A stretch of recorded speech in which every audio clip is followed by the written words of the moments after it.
Paz, meus irmãos. Esse mesmo espírito de oração, vamos orar por mais uma pessoa que pediu para que nós orássemos, é a Lorena. Eu não sei qual o grau de parentesco da Lorena com a irmã Maria Neide, mas é a irmã Maria Neide que pediu, né? Que ela acidentou-se. Você sabe de alguma coisa? Sabe de alguma coisa, Edson? Ela falou agora ali pelo Face, né? Que a Lorena se acidentou, caiu lá e... Bom, acidentou-se. Vamos orar por ela agora? Senhor Deus, em Tuas mãos queremos colocar a vida da Lorena. Nós não sabemos, não a conhecemos, mas Tu sabes quem é ela, aonde ela está, o que aconteceu com ela e quais podem ser os desdobramentos deste acidente. Mas eu sei, Pai, eu sei que o Teu Filho Jesus, quando esteve aqui na terra, Ele impôs as mãos sobre os enfermos, eles foram curados. Mas também nós vemos casos em que o Senhor deu uma ordem para uma pessoa que estava distante, para que ela fosse curada, o servo do centurião. E naquele mesmo momento, aquele homem foi curado. Pai, então, mesmo à distância, eu estendo as minhas mãos em direção a essa pessoa, para que o Senhor venha tratar essa pessoa, não venha permitir que esse acidente venha ter desdobramentos, Senhor, que venha causar incomodações futuras, mas que a Tua forte mão, poderosa mão, o Teu grandioso poder, e nós oramos em nome de Jesus, que todo mal seja dissipado desta vida, e que ela possa saber que é o Senhor que a guardou, que a protegeu. Nós oramos e cremos e descansamos, porque sabemos que aquele que começa a boa obra, Ele também a conclui. Em nome de Jesus. Amém. Amém, meus irmãos? Quero convidar você a pegar a sua Bíblia, abrir no mesmo texto que nós abrimos pela manhã. Deixa aqui. Segundo livro da Bíblia, Êxodos, capítulo 29, apenas 2 versículos, o versículo 29 e o versículo 30.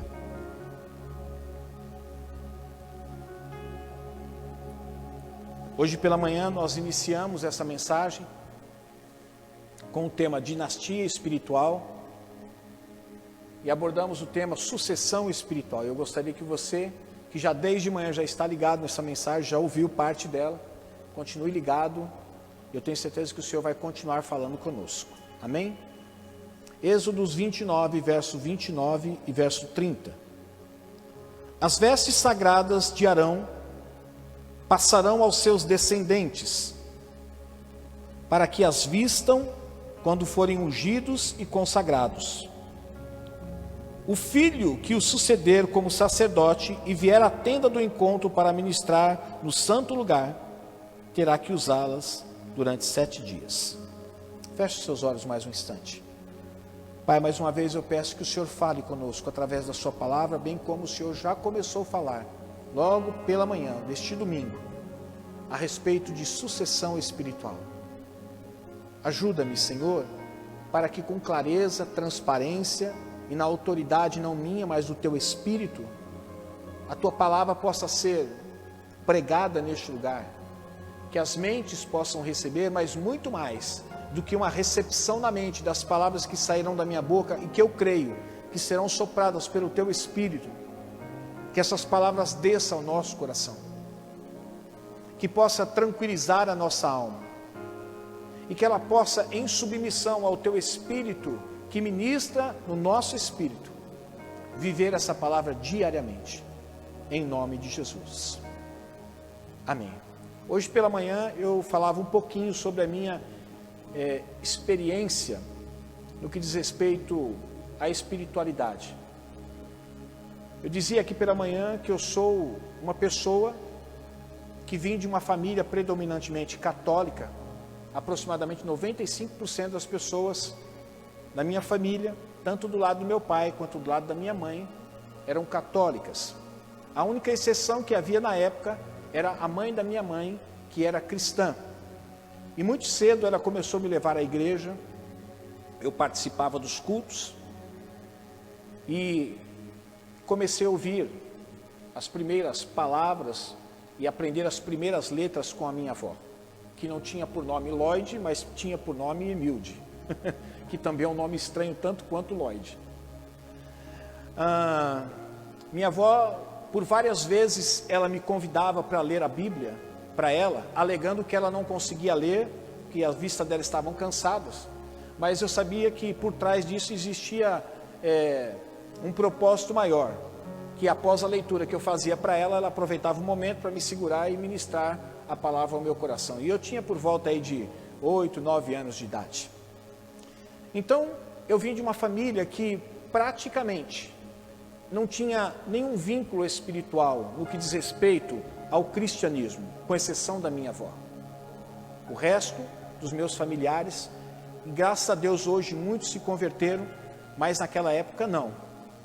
Eu fui o primeiro, depois da minha avó, que fui achado pelo Senhor, fui encontrado pelo Senhor e estou sendo transformado pelo Senhor dia após dia.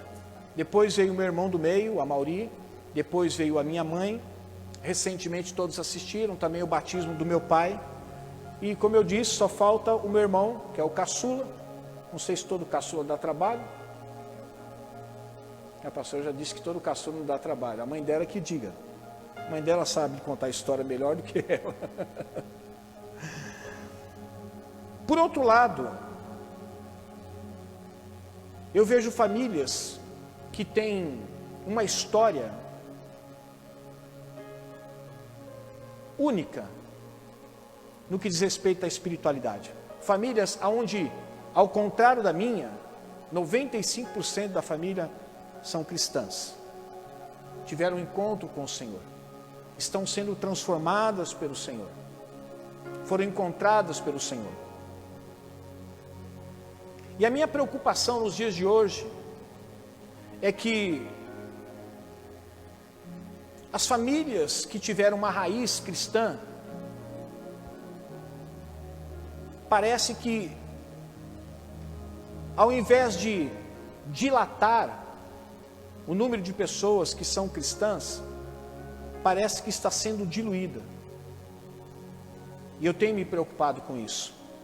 E quando eu digo me preocupado com isso, eu não volto a minha atenção sempre para os outros lares, mas começo a olhar para o meu próprio lar. Senhor, daqui a 30 anos, 40, 50 anos, vamos colocar assim, de que aproximadamente daqui 40 anos eu não esteja mais aqui. Mas certamente os meus filhos estarão. O Pedro estará com 61 anos. A Michele estará com 67 anos. A Maressa, que está com 17 mais 40, 57 anos. Todos estarão mais velhos do que eu. Será que eu falo da Kelly também? Melhor não, né? Kelly, se você estiver em casa, eu poupei você dessa vez, tá bom? Porque você ultrapassaria a barreira dos 70.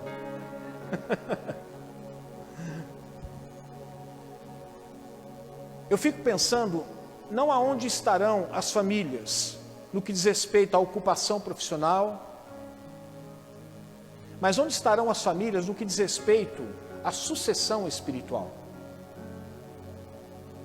Como eu disse, eu vim de uma família que não era cristã. E ainda hoje existe um remanescente que não é cristão.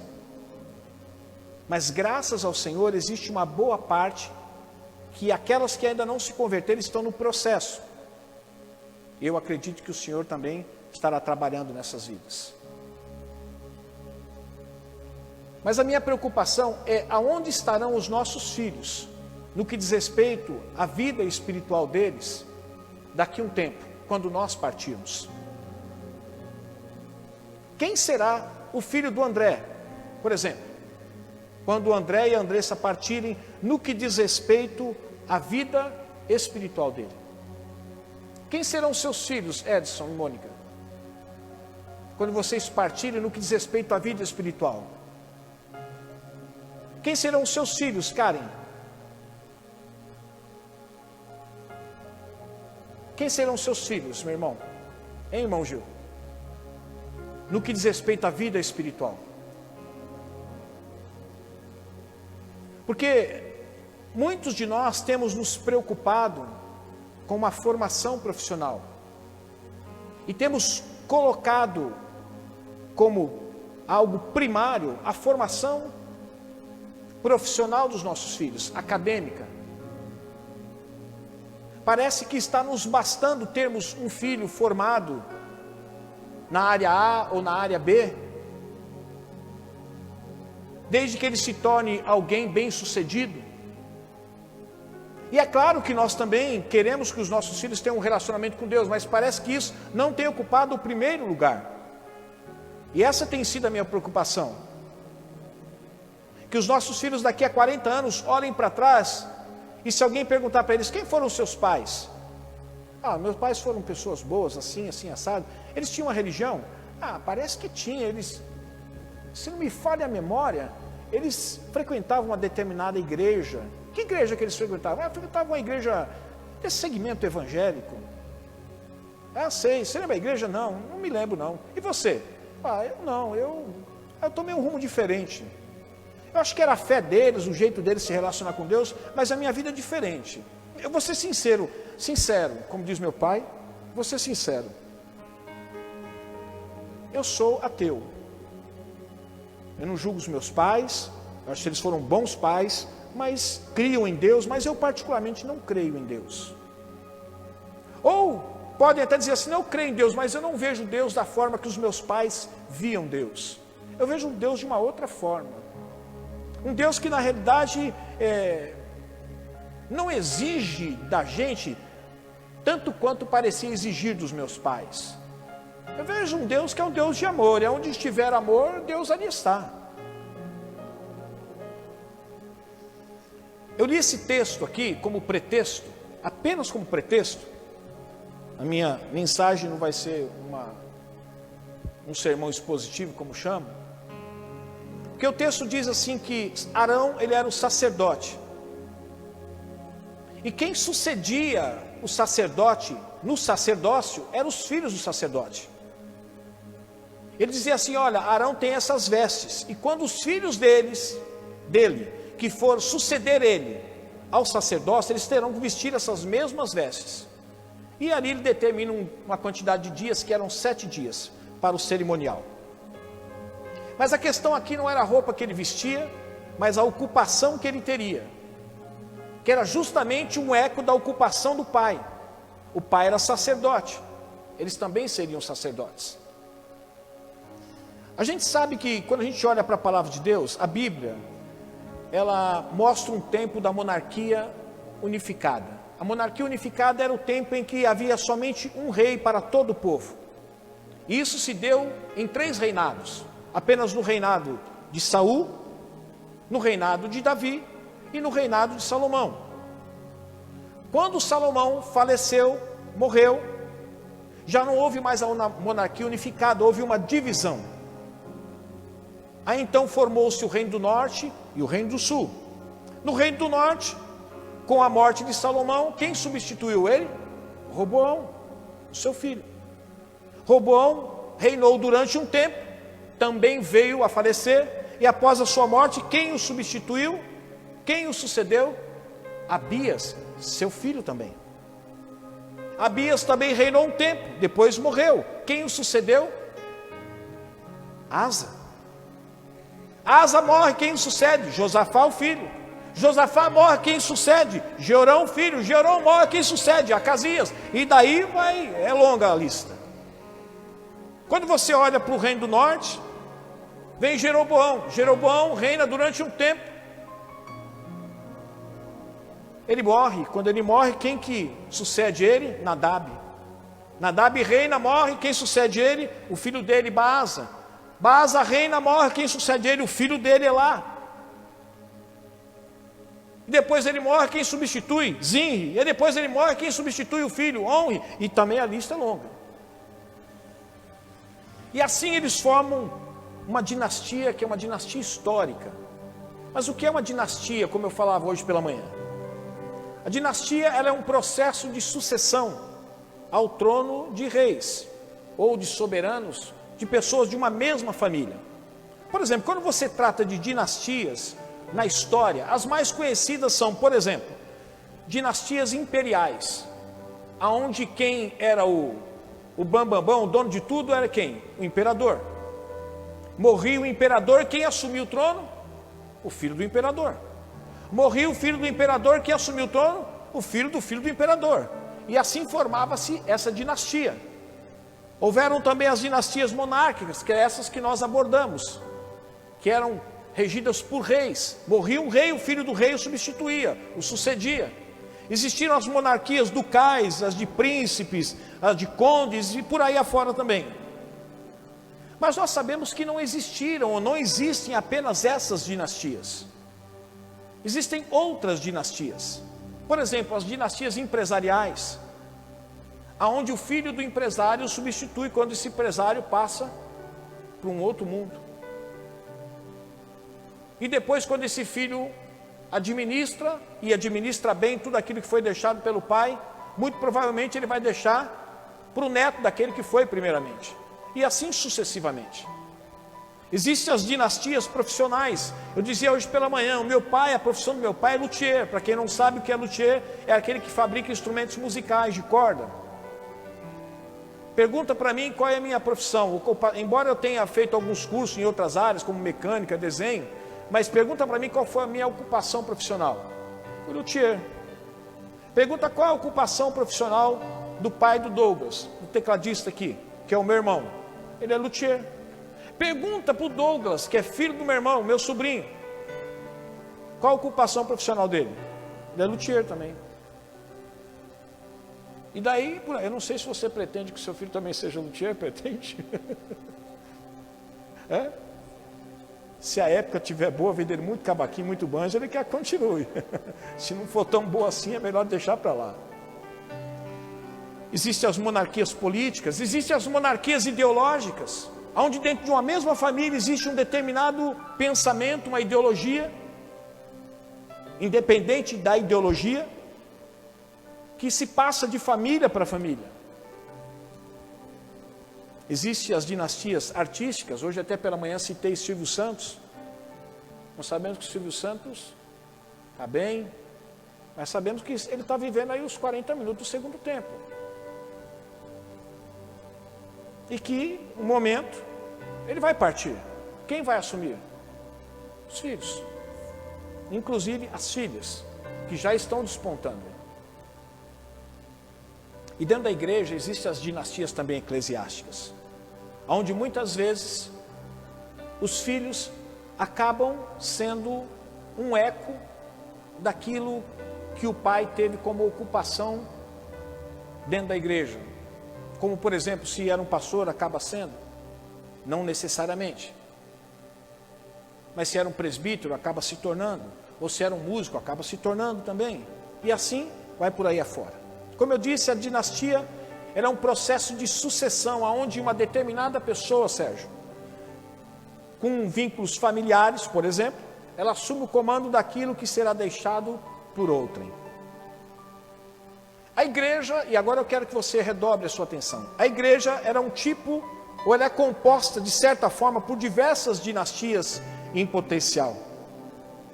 Por exemplo, o fundador da igreja, o Brasil para Cristo, está aqui o Weber, que durante muito tempo frequentou a igreja do Brasil para Cristo, foi o missionário Manuel de Melo.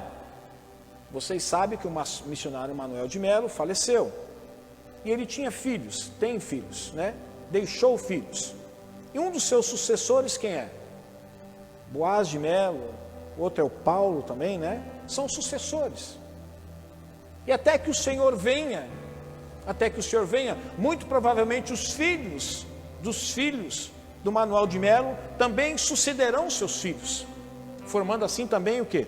Uma dinastia. Um outro exemplo, os fundadores da igreja tão conhecida, a igreja Renascer em Cristo, apóstolo Estevão Hernandes e bispa Sônia Hernandes.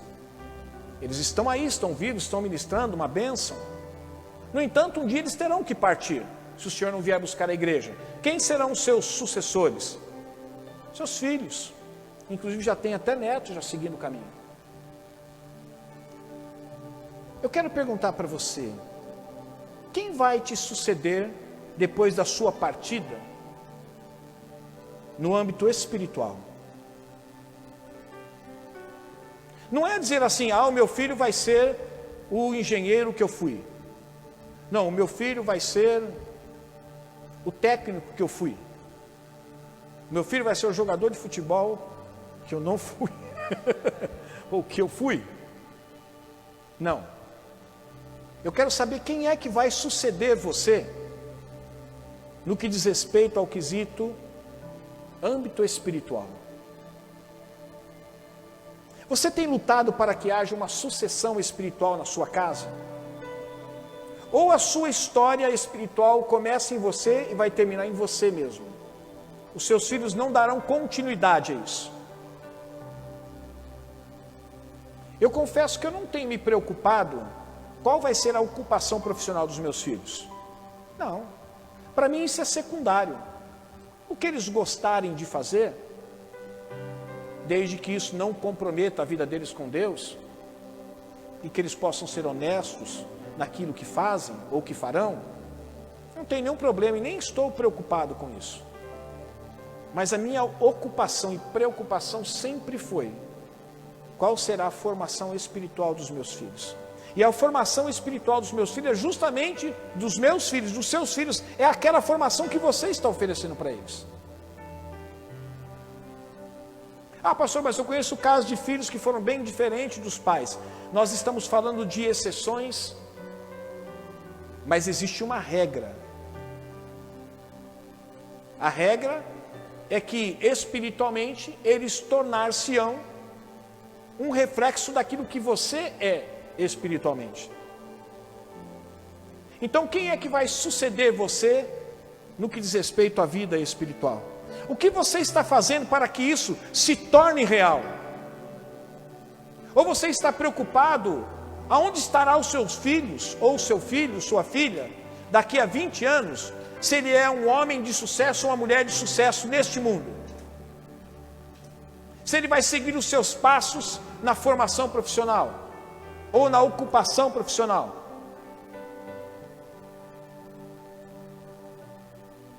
Eu quero essa noite falar sobre sucessão espiritual. E eu quero falar o que para mim, segundo aquilo que Deus colocou no meu coração, eu considero indispensável para que haja uma sucessão espiritual bem-sucedida. Eu confesso para vocês que eu tenho assistido algumas coisas de perto e outras de longe, aonde homens de Deus, mulheres de Deus, passaram por essa terra, deixaram as suas marcas, mas que por alguma razão não houve uma sucessão, pelo menos até o presente momento não há uma sucessão espiritual. A história começou nele, está terminando nele. Agora pensem vocês comigo, se a história dos apóstolos, se não houvesse uma sucessão espiritual, você acha que nós existiríamos? Claro que não. Então eu quero essa noite compartilhar com você o que o Senhor considera indispensável para que haja uma sucessão espiritual bem-sucedida na sua casa. E hoje pela manhã eu falei que para que haja uma sucessão espiritual bem-sucedida, é preciso haver fidelidade à aliança. Eu não vou voltar a falar sobre esse tema, tá? Aliás, sobre esse tópico aqui. Também falei, para que haja uma sucessão espiritual bem-sucedida, é preciso que haja obediência à palavra. E eu acabei usando a vida de Saul. E agora eu quero compartilhar com vocês mais uma parte daquilo que Deus colocou no meu coração, para que haja uma sucessão espiritual bem-sucedida na sua casa. Meu irmão, não se preocupe se o seu filho vai fazer uma faculdade, se ele vai fazer uma pós-graduação, um mestrado, um doutorado, seja qual for a área. Embora isso não seja proibido, desde que seus filhos tenham como ocupação principal, não uma formação acadêmica no lado secular, mas que tenha como ocupação principal uma formação de espiritualidade, para que ele possa receber aquilo que ele receber de você, ele possa levar adiante para ele mesmo e que ele possa levar adiante também para os seus filhos. Aí se cumpre então a palavra do Senhor que diz que os filhos são como flechas, que eles vão a lugares muito mais distantes, farão coisas muito maiores do que as nossas, do que Deus permitiu que nós fizéssemos usando o nome dEle. Mas é preciso que essa sucessão seja uma sucessão de qualidade, aonde a nossa prole dê continuidade àquilo que foi passado para eles, e que a prole deles, e assim sucessivamente, também dê continuidade até que o Senhor venha. Para que haja uma sucessão espiritual, é preciso haver imparcialidade no agir. E eu quero tomar emprestado o personagem da Bíblia chamado Eli. Eli foi aquele homem que teve a responsabilidade, além de criar os seus filhos, junto com sua esposa. A Bíblia não conta a história de como foi isso, mas ele também criou um menino chamado, obrigado pastor, um menino chamado Samuel. Todo mundo conhece a história de Ana, que era uma mulher que era estéril, ou seja, não podia ter filhos, e certa vez ela estava balbuciando uma oração silenciosa, quando então Eli a viu e disse para ela: nossa mulher, logo cedo você já está embriagada. Ela disse: não estou embriagada, meu Senhor, eu apenas estou orando a Deus, estou sofrendo a minha oração, porque eu desejo muito ter um filho, e eu sou estéril. E ali ela recebeu uma palavra, e ela ficou grávida pela primeira vez, e ela fez um voto, que se ela deixasse de ser estéril, ela ofereceria esse primeiro filho primogênito, para que ele fosse um servo nas mãos do Senhor. E assim aconteceu, nasceu o Samuel e foi entregue a Eli. Embora Eli, sendo um homem que orientou Samuel no sacerdócio, parece-me que ele não foi um bom pai no que diz respeito a ensinar os seus filhos. Seus filhos também eram sacerdotes, porque sobre a família de Eli existia o quê? Uma promessa de que filhos substituiriam filhos, um após o outro, no exercício do sacerdócio. Mas acontece que num dado momento, e agora eu quero chamar a sua atenção para o texto que será colocado ali, 1 Samuel capítulo 2, verso 29 e verso 30, que diz assim: Deus falando com Eli: por que você honra seus filhos mais do que a mim, deixando-os engordar com as melhores partes de todas as ofertas feitas pelo meu povo Israel? Portanto, o Senhor, o Deus de Israel, declara: eu prometi à sua família e à linhagem de seu pai, que ministrariam diante de mim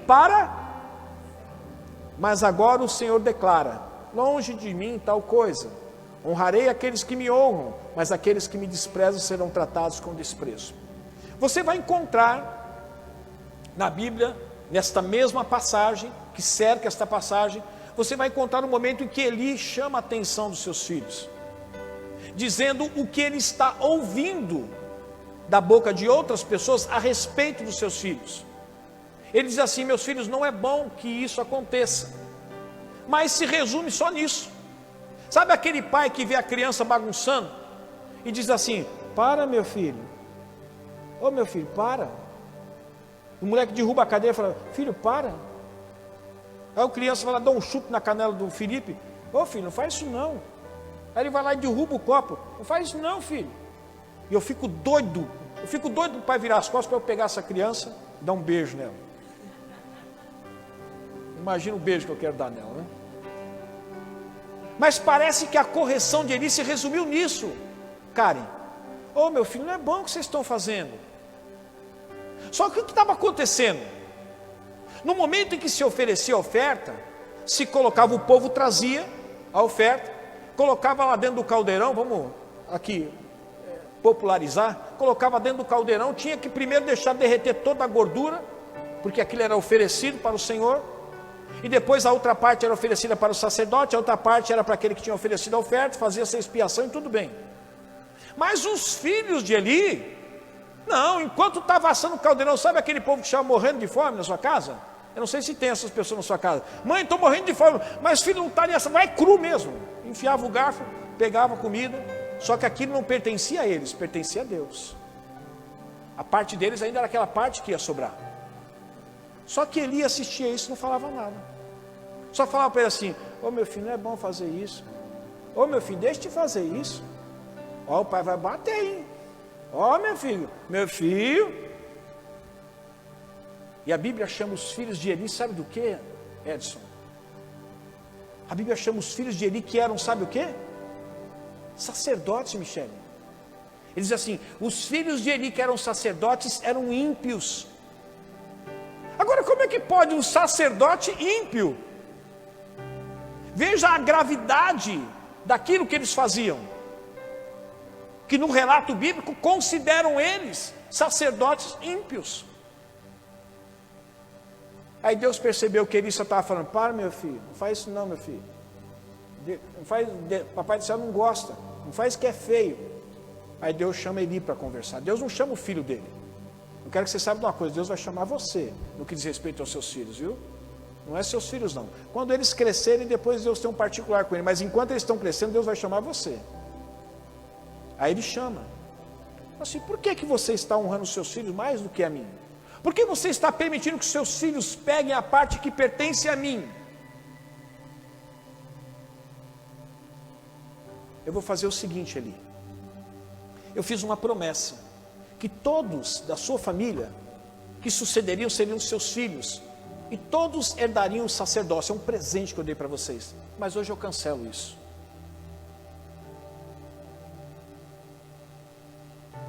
Sabe por quê? Porque ele estava sendo imparcial. Ser imparcial, sabe o que é? É não favorecer pessoas por causa dos sentimentos ou vínculos afetivos, ou favorecer pessoas por causa de sentimentos e vínculos afetivos. Uma vez nós estávamos conversando em casa, eu, o Heber e a nossa família, e nós estávamos falando a respeito, o Heber estudou, o Heber é advogado, aí nós estávamos falando a respeito do papel do advogado. O advogado, primariamente, no que eu tiver errado, você me corrige, tá, filho? A função dele é defender o quê? A verdade ou o cliente? Cliente, né? Coincidentemente, ao defender o cliente, ele pode estar defendendo a verdade, mas não necessariamente. Imparcialidade é você favorecer pessoas, ficar do lado das pessoas, defender as pessoas por causa de sentimentos que você tem por ela, ou por causa dos vínculos afetivos ou familiares. E isso não é defender a verdade, isso chama-se imparcialidade. Deus estava punindo agora Eli e toda a sucessão sacerdotal que provinha da sua família, que era um presente de Deus, por causa da imparcialidade. Eu não sei quantos consideram a imparcialidade algo grave ou não grave, mas a verdade, olha o que diz Tiago, capítulo 3, verso 17, a respeito da imparcialidade. Mas a sabedoria que vem do alto, nós sabemos que existem duas sabedorias, não é isso que a Bíblia menciona? A sabedoria o quê? Divina e a diabólica, a Bíblia fala. A sabedoria divina e a sabedoria diabólica. Tiago 3,17 diz assim, mas a sabedoria que vem do alto, ou seja, a divina, é antes de tudo pura. E ele vai descrevendo. E ela não age com parcialidade.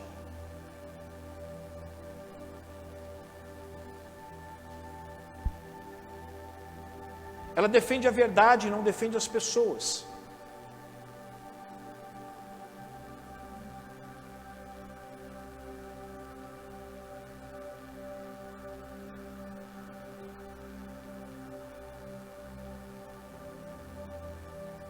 Estava agindo com parcialidade. Depois você corrige lá, viu, filho? Ficou imparcialidade.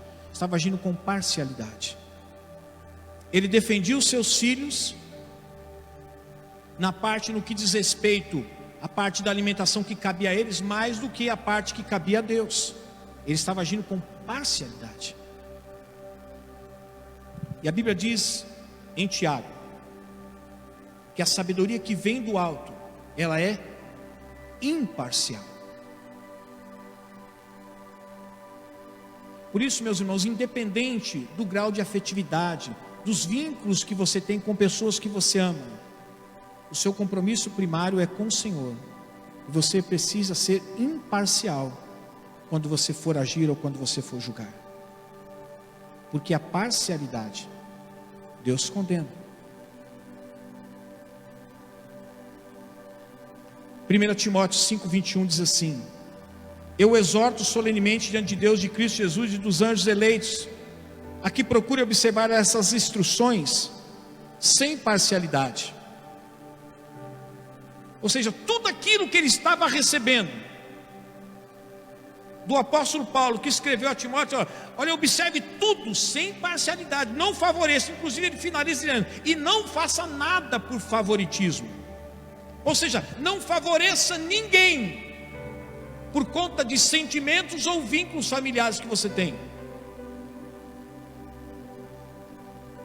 Se você quer ter uma sucessão espiritual bem sucedida, é preciso que você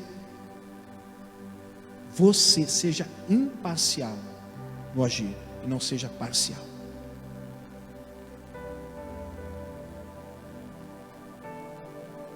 Nós precisamos apenas e tão somente defender a verdade e não pessoas, mesmo que essas pessoas representem muito para a gente,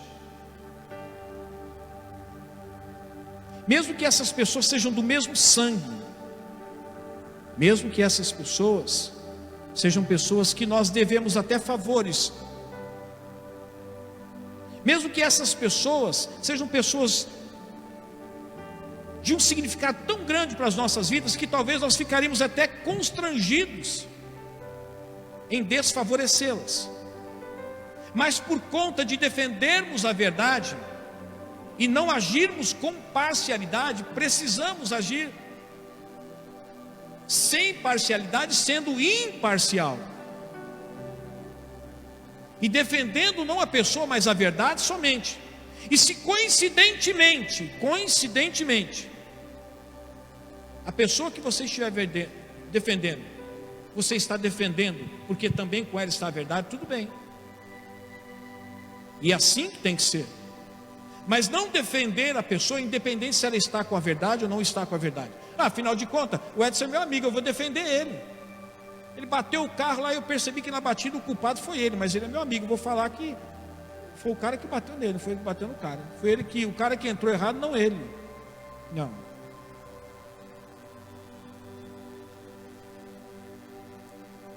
Para que haja também uma boa sucessão espiritual, seja bem sucedida, é preciso que haja condicionamento da vontade. E eu termino aqui.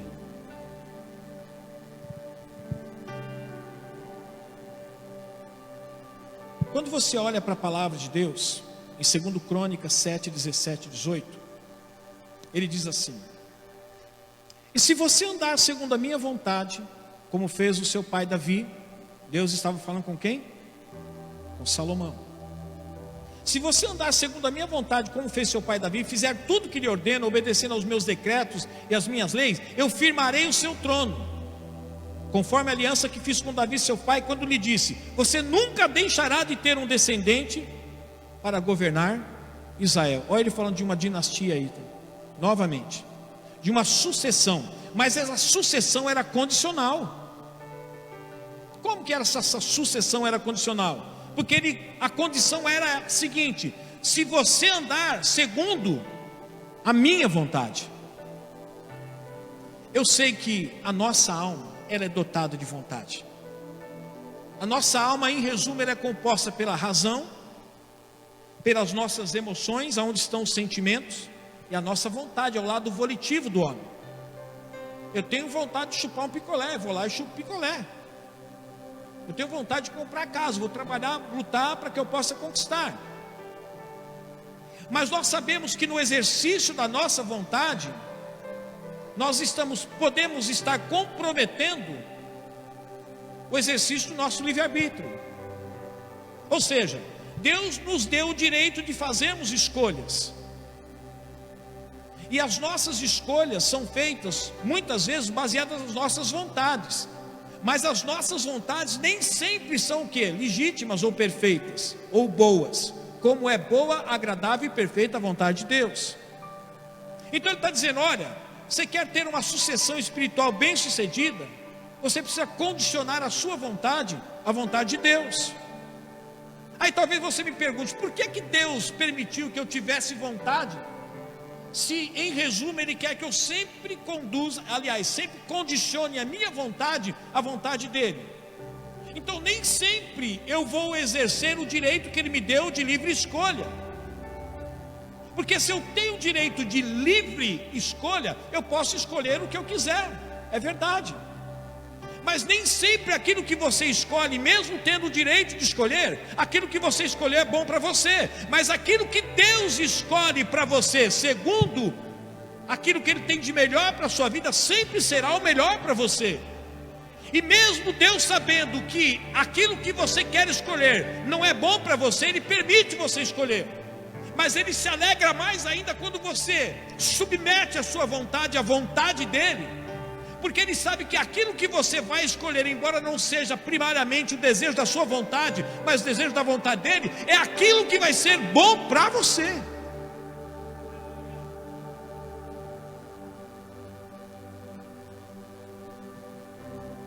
Não sei porque nos últimos dias eu estou falando muito sobre isso. Talvez não, com certeza o Senhor está querendo falar aos nossos corações. No que diz respeito à criação de filhos. Nós precisamos ensinar os nossos filhos desde já, que embora ele tenha desejos e tenha vontades, ele precisa aprender a submeter os seus desejos, as suas vontades, à vontade de Deus. E o maior exemplo disso, deve ser você mesmo.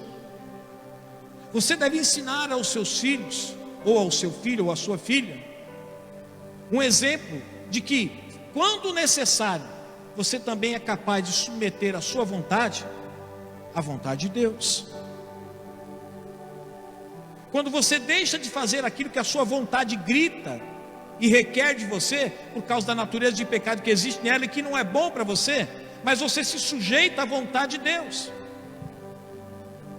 Quando os filhos começam a ver em você que você abre mão da sua vontade para que se cumpra na sua vida a vontade de Deus, mesmo que seja contrário àquilo que você esteja desejando, mas que você quer fazer a vontade de Deus porque você quer agradar ao teu Senhor, o seu filho já começa nas entrelinhas a aprender submissão e aprender também que mesmo que ele tenha o direito de escolher aquilo que ele quer escolher, o melhor vai ser escolher aquilo que Deus escolheu para ele escolher.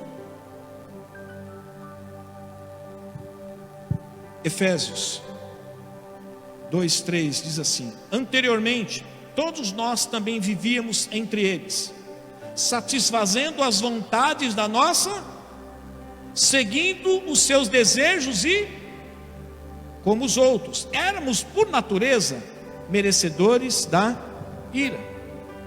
Ele está dizendo que esse negócio de satisfazer a vontade, o desejo daquilo que a nossa natureza quer, é algo que deve fazer parte do nosso passado, não do nosso presente. Ele diz que anteriormente todos nós também vivíamos entre eles quem? Entre pessoas que buscavam satisfazer as vontades da sua carne, seguindo seus próprios desejos, sendo guiado pelos seus próprios pensamentos. Mas hoje não deve ser mais assim, porque se você quer ter uma sucessão espiritual bem sucedida, você precisa, é indispensável que você condicione a sua vontade à vontade de Deus, e que ensine os seus filhos a condicionar a vontade dele à vontade de Deus também. Se o seu filho assistir a sua vida, vendo sempre você fazendo a sua vontade e dando com os burros na água, muito provavelmente o que ele vai fazer é o que você fez. Meu pai sempre fez o que quis. Aliás, quantas famílias você já ouviu falar sobre isso? Meu pai e minha mãe sempre foi assim, sempre fizeram o que quiseram. Minha mãe sempre disse para mim: o negócio é o seguinte, você tem vontade? Vai e faça. Não é tudo que a gente tem vontade que a gente deve ir fazer, porque existem consequências em nossa vida que se tornam consequências irreversíveis. Você pode chupar uma bala e te fazer mal. Aí você toma um banho, toma um remedinho, daqui a pouco fica bem. Mas de repente você pode comer uma coisa que tem veneno e você pode morrer. E a morte, na maioria das vezes, é um caso irreversível. Existem pessoas que carregam consequências de um só ato seu o resto da vida. Por quê? Porque não quiseram condicionar a sua vontade à vontade de Deus. E eu finalizo essa mensagem dizendo para você aquilo que você já disse inúmeras vezes. Tem alguém aqui presente que não conhece a oração do Pai Nosso? Tem alguém aqui que não consegue recitar a oração do Pai Nosso de cor? Pois é, mas o conteúdo muitas vezes não se torna tão nós não observamos com tanta atenção como deveríamos observar. Mateus 6,10 diz assim: venha o teu reino. É isso que você ora, que eu oro, que nós oramos. Seja feita a minha vontade. É isso, Camila? Você está sempre orando no Pai Nosso. Seja feita, Senhor, a tua vontade. Pai, eu tenho a minha. O Senhor já sabe até qual que é a minha vontade. Eu estou preso a essa estrutura. Então, é impossível não sentir o que sinto. Mas até sentir o que sinto e viver o que sinto são coisas, são duas extremidades de uma longa ponte. Uma coisa eu sinto, outra coisa é eu viver o que eu sinto. E quando você diz assim: Senhor, eu não nego o que eu estou sentindo, não nego os meus desejos e até as minhas vontades por conta dos desejos que tenho, mas mesmo assim eu submeto os meus desejos à minha vontade, para que se cumpra em mim a tua e não a minha.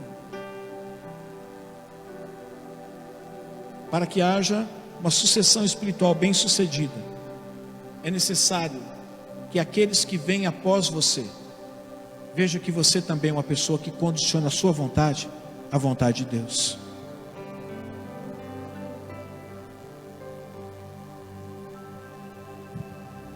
Eu não sei o que você tem pensado, o que você vai deixar, ou quem você vai deixar para substituir você quando você partir. Não deixe só um sobrenome.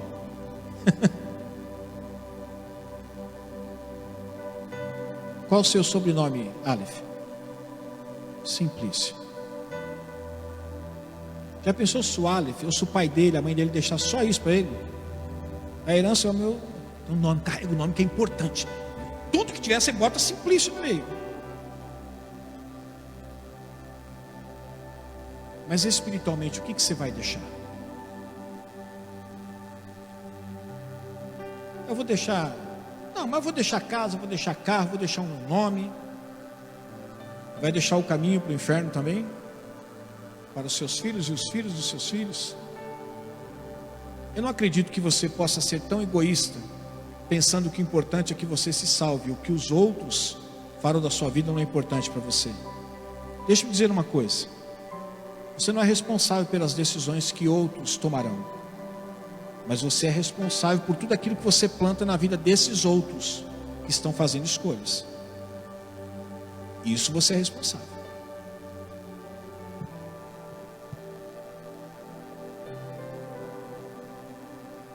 Você deseja que haja em sua família uma sucessão espiritual?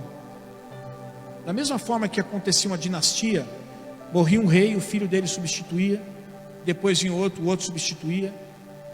É claro que quando você olha o livro de Reis, era uma substituição, mas de desgraça em cima de desgraça, né?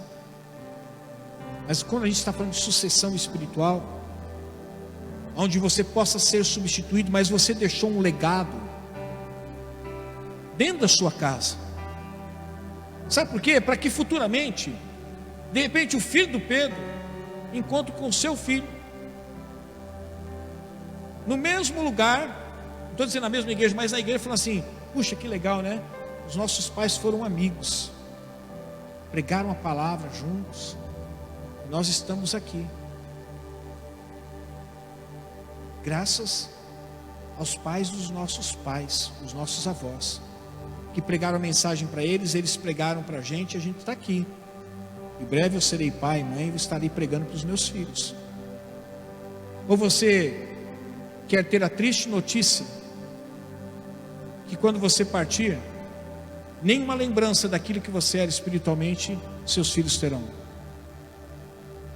A sua história começará em você e terminará em você. Não aceite isso. E para que você não venha aceitar isso, é necessário que você olhe para a palavra de Deus. Para que você tenha uma sucessão espiritual bem sucedida, é necessário que você seja fiel à aliança com o Senhor, até o último dia da sua vida. Para que haja uma sucessão espiritual na sua família bem sucedida, é necessário que você seja alguém que obedece à palavra de Deus. Não abra exceções, não faça concessões. Nós estamos vivendo uma geração agora onde foi feito muitas concessões. Não foram poucas, são muitas concessões. E aquilo que você abriu mão aqui, por livre e espontânea vontade, provavelmente os seus filhos também vão abrir mão de outras coisas para os filhos dele. Pode ter certeza disso. Porque ele vai dizer: se meu pai pôde abrir mão daquilo que a igreja considerava um valor, mas ele achou que não era tão importante assim, eu também posso abrir mão desse valor que ele não abriu, mas que eu também não considero tão importante assim, e vamos seguir o fluxo. E quando chegar lá na frente, aquilo que eu disse pela manhã, o café com leite, quando chegar lá na frente, na hora que você olhar, nem partícula de café você vai encontrar, de tanto leite que foi derramado dentro do café. Se você deseja que haja em sua família uma sucessão espiritual bem sucedida, seja fiel, obedeça a sua palavra, haja com imparcialidade. Lute pela verdade, não por pessoas. Sabe por quê? A Bíblia diz que a verdadeira sabedoria, aquela que vem do alto, é aquela que age com imparcialidade. Se você age com parcialidade, é outra sabedoria. A sabedoria chama-se demoníaca. Você já observou que é fácil a gente julgar pessoas, casos, quando esses não existe nenhum vínculo familiar com a gente ou sentimental? É fácil a gente falar assim: o certo tinha que acontecer isso, isso e isso. Esse tinha que ir para a cadeia, esse tinha que pagar o que deveu, e esse aqui vai para casa. Quando a gente traz a mesma realidade para dentro da família, aquele que ia para a cadeia, a gente fala assim: esconde ele. Aquele que tinha que pagar, dá um jeito, vamos ajudar para ele pagar. E aquele que ia para casa, fala assim: bota ele na cadeia. Isso é a sabedoria demoníaca. A sabedoria que vem do alto é aquela que é imparcial, que age com justiça. Se você quer ter uma sucessão espiritual bem sucedida, aprenda a condicionar a sua vontade à vontade de Deus. Ensine os seus filhos a condicionar a vontade dele à vontade do Senhor. Porque aquilo que você ensinar para os seus filhos, não abrir mão, e você viver. Eu não estou dizendo que 100% dos filhos seguem os pais, mas a probabilidade de ele fazer ecoar os mesmos valores que você ecoou, você pode ter certeza, é muito grande. Existe uma série de fatores que precisam ser considerados. Por exemplo, você pode ensinar os seus filhos, todos os seus filhos ou o seu filho, tudo de bom que você tem aprendido na palavra de Deus. Se você permitir que ele comece a andar com más companhias, eles também vão semear coisas ruins. E aí você vai gerar um certo desequilíbrio. É onde que entra a sua o quê? Autoridade de pai. Eu estou ensinando o que é certo, só que você está andando com pessoas que estão ensinando coisa errada. Então vem para cá, traz de volta. Corrige enquanto é tempo. Deixa ele chorar agora, para que você não venha chorar mais tarde. Deixa ele ficar de mal de você agora, para que você não se envergonhe dele mais tarde. Deixa ele brigar com você agora, para que mais tarde você não venha ter que brigar com ele. Se for necessário, bata nele agora, para que a polícia não venha bater nele futuramente. Tudo que você faz agora, alicerçado na palavra, você vai colher fruto disso também. Se você quer ter uma sucessão espiritual bem sucedida, tudo vai começar com você. Se você será fiel à aliança com Deus, e se vai conduzir a sua prole a um compromisso de batismo com o Senhor e uma vida com Deus. Mas tudo isso vai depender de você, da sua vida. A vida de obediência à palavra do Senhor vai ter como inspiração inicial, mesmo que eles falhem no caminho, a sua vida de obediência para com Deus. O exemplo que você deixa os seus filhos assistir é o exemplo que ele vai, mesmo que você diga para ele, não faça isso, o pai e a mãe fizeram, não faça isso, mas a probabilidade dele fazer vai ser muito grande, porque existe a obediência. A obediência não é você ensinar o que é certo, é você fazer o que é certo quando ensina o que é certo. Seja imparcial, inclusive no tratamento com os filhos, não tenha preferência, viu? Esse é mais gostosinho, esse aqui é mais feinho, esse aqui é mais isso, mais aquilo. Não. Pode até existir um mais feinho, mais bonitinho, um mais gostosinho, mais sequinho, não tem problema. Mas na hora de julgar, seja imparcial, na hora de agir, seja imparcial. Eu tenho certeza de uma coisa, meu irmão: a sua família vai chegar a lugares distantes, e não só para levar um sobrenome, mas para levar valores morais, não só dentro da família, mas para milhares e milhares de outras famílias.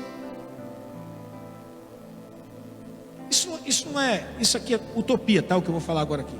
Mas tente imaginar você do céu, de repente observando o filho dos filhos do seu filho. Se você pudesse observar lá do céu e falar assim: olha onde que eles estão pregando a palavra. Nossa, se lembra, a gente estava numa igrejinha pequena, olha o tamanho da igreja que eles estão. Olha quantas pessoas estão ganhando para Cristo. Imagina quanta satisfação poderia gerar no nosso coração. Estou criando aqui algo, tá? A Bíblia não fala sobre isso. Mas se fosse possível, qual que você queria ver? Ou de repente olhar os filhos dos seus filhos e dizer assim: eles não sabem nem quem nós fomos. Aliás, nós criamos em Deus piamente, ou criamos em Deus, mas olha os filhos dos nossos filhos, nossos netos, nem em Deus eles creem mais. Se perdeu. Alguma falha na sucessão espiritual aconteceu, alguma coisa aconteceu, se perdeu. Uma coisa que eu tenho aprendido, meus irmãos: ninguém é obrigado a concordar com você. E muitas vezes, quando você ensinar a palavra de Deus, você vai encontrar pessoas que discordam do seu lado, não tem problema. Seu compromisso primeiro é com Deus, não é com pessoas. Quantas vezes eu falei coisas que desagradou pessoas, mas eu tenho certeza que agradou o coração de Deus. Eu perdi pessoas, mas eu preferi perder as pessoas do que perder o meu relacionamento com Deus, naquilo que estava ensinando. Então eu quero que você tenha uma sucessão espiritual, mas bem sucedida.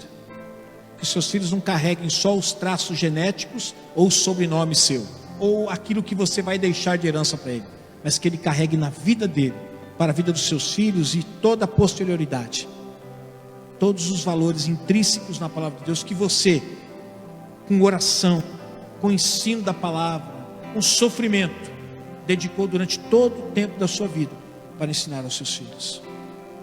Eu tenho certeza de uma coisa: mais do que eu como pastor, agradar-se ao Senhor daquilo que você estará fazendo. Amém? Vamos ficar em pé?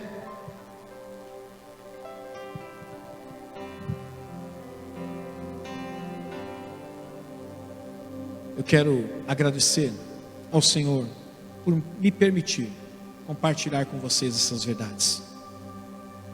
Quer ter uma sucessão espiritual bem sucedida? Seja fiel à aliança com Deus, ensine os seus filhos também a serem fiéis à aliança com Deus. Obedeça você à palavra de Deus e ensine os seus filhos também a obedecerem à palavra de Deus. Às vezes o filho vai falar assim: pai, eu não concordo, eu não quero isso, mas a palavra, assim, eu sei que a palavra está dizendo, mas eu não quero. Pois é, vai fazer, como eu disse de manhã, mas não tem a minha bênção. Você vai fazer, vai seguir o seu caminho, mas vai seguir sem a minha bênção e sem a bênção de Deus. E eu vou dizer uma coisa: é horrível você seguir um caminho sem a bênção de Deus e sem a bênção dos pais. Eu disse pela manhã: Edson, eu posso abençoar o que Deus não abençoa? Eu posso? Não, porque se eu abençoar o que Deus não abençoa, eu estarei me colocando o quê? Acima de Deus.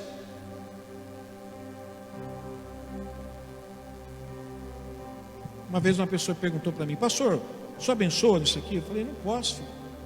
Porque eu não posso abençoar o que Deus não abençoa. Também não posso deixar de abençoar o que Deus abençoa.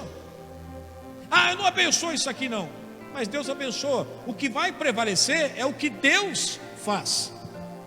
Agora eu posso trabalhar em harmonia, em concordância com aquilo que Deus faz. Deus abençoa óculos, eu vou abençoar óculos. Deus não abençoa a caneta, eu não vou abençoar a caneta. Eu também não vou abençoar a caneta, porque eu só posso abençoar, porque aquilo que a bênção de Deus vem sobre a pessoa, eu apenas impetro a bênção, mas a bênção é de Deus. Então eu não posso impetrar bênção nenhuma onde não há bênção. Então eu quero que você seja alguém que tenha uma sucessão espiritual bem sucedida.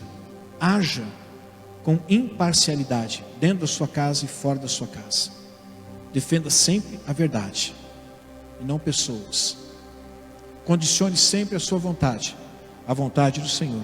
E você pode ter certeza de uma coisa: assim como Davi foi bem sucedido porque foi fiel à aliança, assim como Saul foi mal sucedido porque não obedeceu, você pode ser bem sucedido se obedecer. Assim como Eli foi mal sucedido porque foi parcial, você pode ser bem sucedido se for imparcial.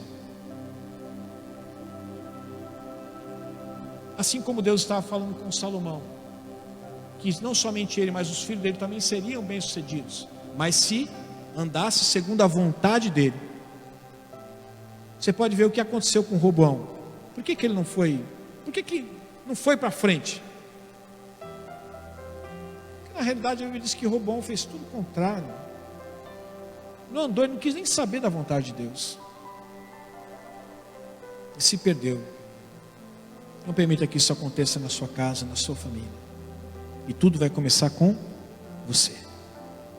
Pai, muito obrigado por esta noite, a começar desde a manhã. Obrigado, Senhor, porque o Senhor trabalhou na nossa vida, ministrando aos nossos corações. Senhor, eu sei que todos nós somos pessoas imperfeitas, Pai. E eu sei que na nossa imperfeição nós falhamos não poucas vezes. Mas eu quero que a minha casa e a casa dos meus irmãos tenham uma sucessão espiritual bem sucedida.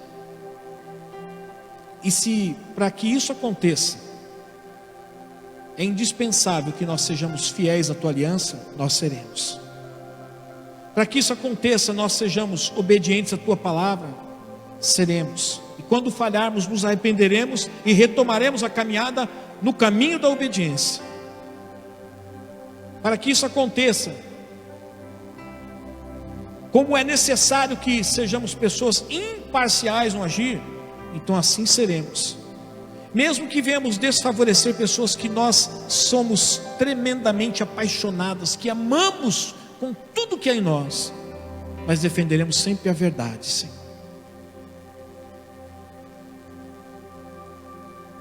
E também, Pai, nós queremos ser bem-sucedidos espiritualmente e queremos sempre condicionar a nossa vontade à sua vontade. Em nome de Jesus, eu te agradeço, Pai, e oro por este povo, para que cada lar tenha um sucessor e uma sucessora espiritual, que dê continuidade naquilo que o Senhor deu uma tarefa para os teus discípulos, os teus apóstolos, e que porque eles agiram dessa forma, o Evangelho chegou até nós. Obrigado, Pai, pela vida desses homens, que dedicaram a sua vida,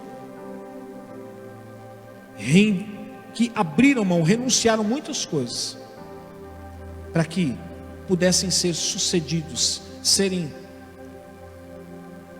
substituídos, se possa assim dizer, mas que as pessoas que viessem substituí-lo, levariam na íntegra a mensagem do Evangelho como levaram. Obrigado, Pai, em nome de Jesus, amém? Você crê nessa palavra, meu irmão? Essa palavra é para você principalmente, mas é para que aconteça aquilo que você talvez nem vai ver. Uma geração que virá, talvez depois da geração dos seus filhos, mas vai começar com seus filhos. Mas é preciso que comece em você. Você está sendo o precursor, o desbravador. E para que esta mensagem chegue como ela é, a mensagem da palavra de Deus, às outras gerações, é necessário que você não negue um tio desta mensagem. E que você se comprometa em viver até os tios desta mensagem. Falhando? Sim.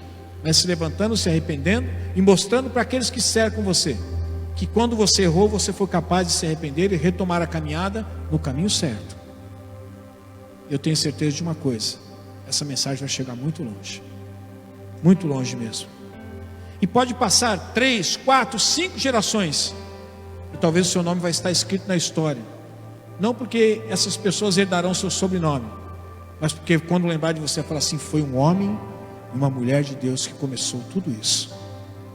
E se eu estou aqui hoje, isso é o desdobramento da vida daqueles homens e daquelas mulheres. Que assim seja na sua casa, amém? Que o amor de Deus, que a graça do nosso Senhor e Salvador Jesus Cristo e a doce consolação do Espírito Santo de Deus esteja conosco e permaneça conosco, desde agora e para todo sempre. Que o Senhor te abençoe e te guarde, que o Senhor faça resplandecer o seu rosto sobre ti e te conceda graça, que o Senhor volte para ti o seu rosto e te dê a paz. Vão e vivam essa palavra em nome de Jesus. Deus os abençoe.